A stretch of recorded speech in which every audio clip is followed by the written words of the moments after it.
Assalamualaikum warahmatullahi wabarakatuh.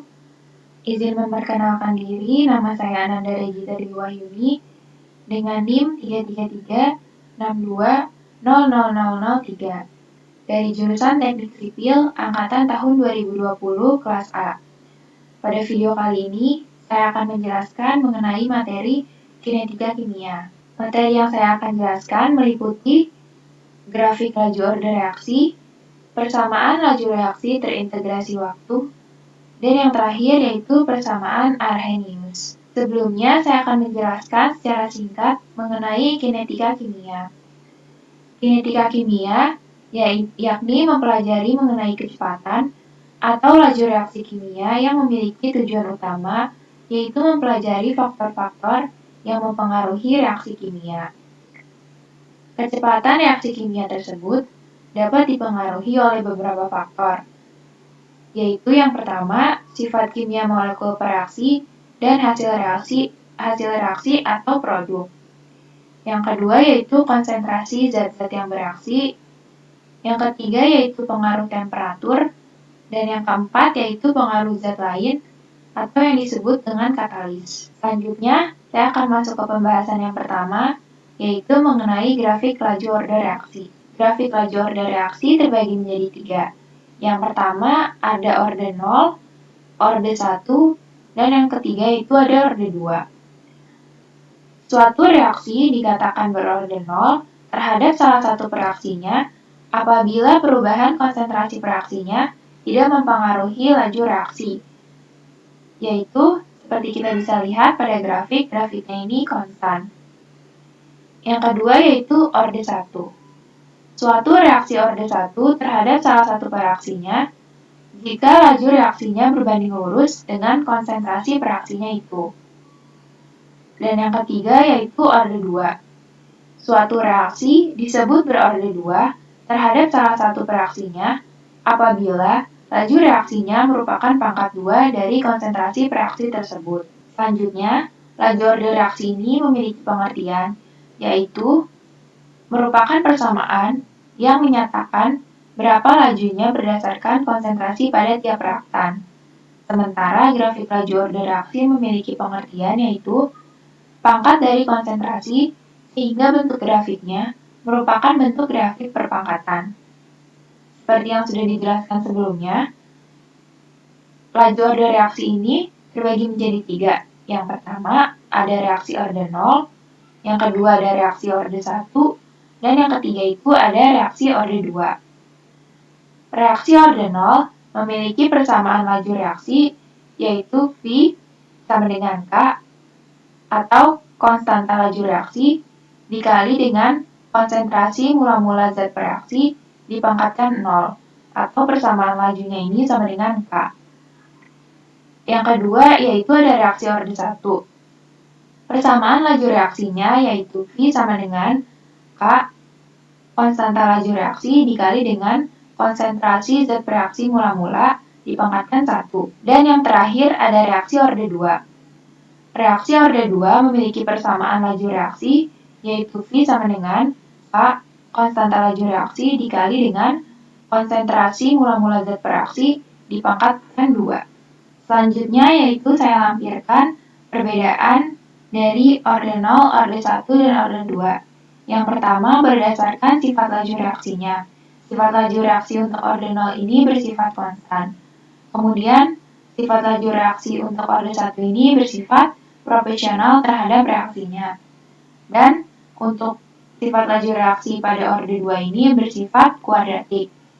Selanjutnya yaitu berdasarkan satuan K-nya. Untuk orde 0 ini satuan K-nya itu mol per L menit. Sementara untuk orde 1 ini 1 per menit. Dan untuk orde 2 ini L per mol menit. Yang ketiga yaitu persamaan garis.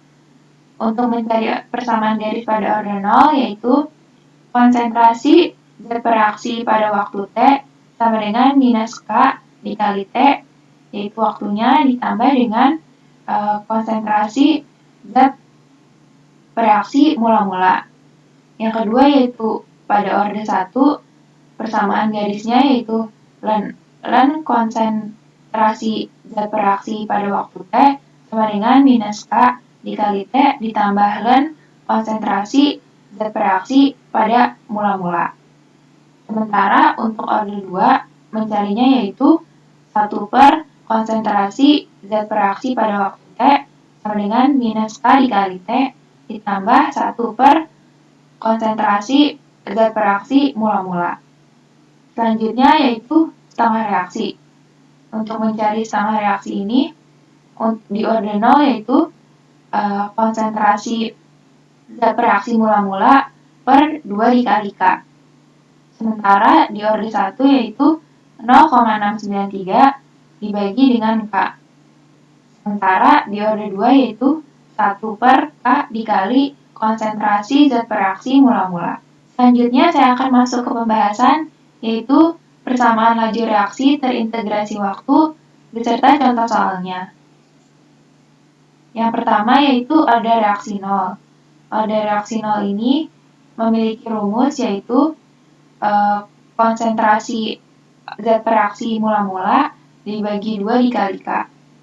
Contoh soalnya yaitu suatu reaksi dekomposisi di nitrogen tetraoksida berdasarkan reaksi N2O4 menjadi 2NO2.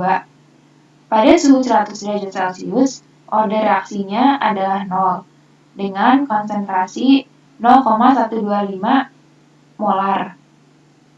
Dan tetapan lajunya 3 kali 10 pangkat min 3 molar per menit. Kemudian, tentukan waktu paruh dari N2O4. Penyelesaiannya yaitu konsentrasi zat bereaksi mula-mula dibagi 2 dikali dengan konstanta tetapan lajunya. Konsentrasi zat bereaksi mula-mulanya yaitu 0,125 molar per 2 dikali konstanta tetapan lajunya yaitu 3 dikali 10 pangkat min 3 atau 0,003. Yaitu didapatkan waktu paruhnya yaitu 20,83 menit. Selanjutnya yang kedua yaitu order reaksi 1. Rumusnya yaitu 0,693 dibagi konstanta laju reaksinya.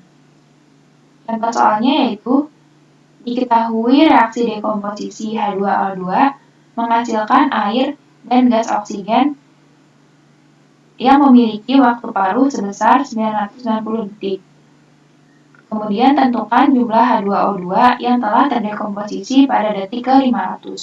Penyelesaiannya yaitu di sini kita ketahui waktu paruhnya itu sebesar 990 detik. Yaitu kita harus mencari konstantanya yaitu 0,693 per 990 detik. Sehingga didapatkan konstanta laju reaksinya yaitu 0,0007. Selanjutnya yaitu kita masukkan ke rumus persamaan garis, yaitu ln konsentrasi zat bereaksi pada waktu T sama dengan minus K dikali T ditambah ln konsentrasi zat bereaksi mula-mula. Kemudian konsentrasi zat bereaksi pada waktu T dan konsentrasi zat bereaksi pada mula-mula ini kita lambangkan dengan X. Sehingga kita dapatkan minus 0,007 kita kali dengan waktunya, yaitu yang ditentukan pada soal yaitu detik ke-500 dikali 500. Sehingga kita dapatkan X-nya ini 0,7047. Kemudian untuk menentukan jumlah H2O yang telah terdekomposisi pada detik ke-500, yaitu 1 dikurang 0,7047. Sehingga didapatkan 0,2953. Selanjutnya yaitu order reaksi 2. Order reaksi 2 ini memiliki rumus 1 per K dikali konsentrasi zat bereaksi mula-mula. Contoh soalnya yaitu reaksi ini merupakan reaksi order kedua. Mempunyai waktu paruh 15,12 menit pada suhu 500 derajat Kelvin. Kemudian yang ditanya yaitu berapakah waktu yang diperlukan sehingga konsentrasi NO2Br tersisa 32% dari keadaan awalnya. Kita masukkan ke rumus yaitu 1 per K dikali konsentrasi mula-mula zat bereaksinya. Nah, karena di sini yang kita ketahui waktunya dan konsentrasinya, Dan yang dicari ini konstanta laju reaksinya. Kita masukkan ke rumus, yaitu 1 per waktunya 15,12 menit dikali 100. Ini 100 ini konsentrasi mula-mula zat reaksinya. Kemudian kita dapatkan konstanta laju reaksinya yaitu 0,000661 menit per menit. Kemudian konstanta laju reaksinya yaitu 0,000661 dikali dengan T sama dengan 1/32, yaitu konsentrasi pada waktu T dikurang dengan 1/100, yaitu konsentrasi mula-mula. Kemudian kita jadikan desimal, yaitu 0,03125 dikurang 0,01. Didapatkan yaitu 0,02125. Kemudian 0,02125 ini dibagi dengan 0,000661. Didapatkan yaitu 32,15 menit. Kemudian kita jadikan jam, karena di sini di soal diminta dalam jam, yaitu kita jadikan jam, yaitu 0,536 jam. Selanjutnya, yaitu saya masuk ke pembahasan yang terakhir mengenai persamaan Arrhenius serta contoh soalnya. Persamaan Arrhenius merupakan ketergantungan laju reaksi pada suhu yang dijelaskan pada suatu persamaan. Arrhenius menjelaskan bahwa suhu dapat menambah kecepatan laju dalam reaksi kimia apapun dengan persamaan sebagai berikut, yaitu A sama dengan A dikali E pangkat E A per RT. Kemudian kita berikan logaritma natural pada kedua sisinya, sehingga didapat ln K sama dengan minus EA per RT ditambah ln A. Kemudian untuk reaksi yang sama, namun dijalankan pada suhu yang berbeda. Beberapa nilai konstannya itu dapat dicoret, sehingga didapatkan persamaan Arrheniusnya sebagai berikut, yaitu ln K2 per K1 sama dengan EA per R dikali 1 per T1 dikurang 1 per T2. Selanjutnya kita masuk ke contoh soalnya. Diketahui reaksi sebagai berikut. Pada suhu 25 derajat Celcius, konstanta lajunya adalah 3,45 dikali 10 pangkat minus 5 dan energi aktivitasnya yaitu 100 kJ per mol. Kemudian kita harus menentukan berapa suhu yang diperlukan agar waktu paruh N2O5 menjadi 1 jam. Kemudian penyelesaiannya yaitu untuk mencari, pertama kita cari konstanta laju reaksi keduanya, yaitu 0,693 dibagi waktunya, yaitu waktunya ini 1 jam. 1 jam kita ubah menjadi detik, yaitu 3600. Sehingga 0,693 dibagi 3600 yaitu 1,925 dikali 10 pangkat minus 4. Kemudian kita masukkan ke rumus persamaan Arrheniusnya, yaitu ln K2 per K1 sama dengan EA per R dikali 1 per T1 dikurang 1 per T2, yaitu ln 1,925 dikali 10 pangkat 4 per 3,45 dikali 10 pangkat min 5 sama dengan 100.000 per 8,314. Kemudian kita dapatkan yaitu 0,001429. Kemudian kita masukkan ke sini yaitu 1 per 298 dikurang 1 per T2, yaitu suhu yang diperlukan sama dengan 0,001429, sehingga suhu yang diperlukan agar waktu N2O5 menjadi 1 jam yaitu 311,25 derajat Kelvin. Sekian materi yang bisa saya sampaikan. Kurang lebihnya mohon maaf. Wabillahi taufik wal hidayah. Wassalamualaikum warahmatullahi wabarakatuh.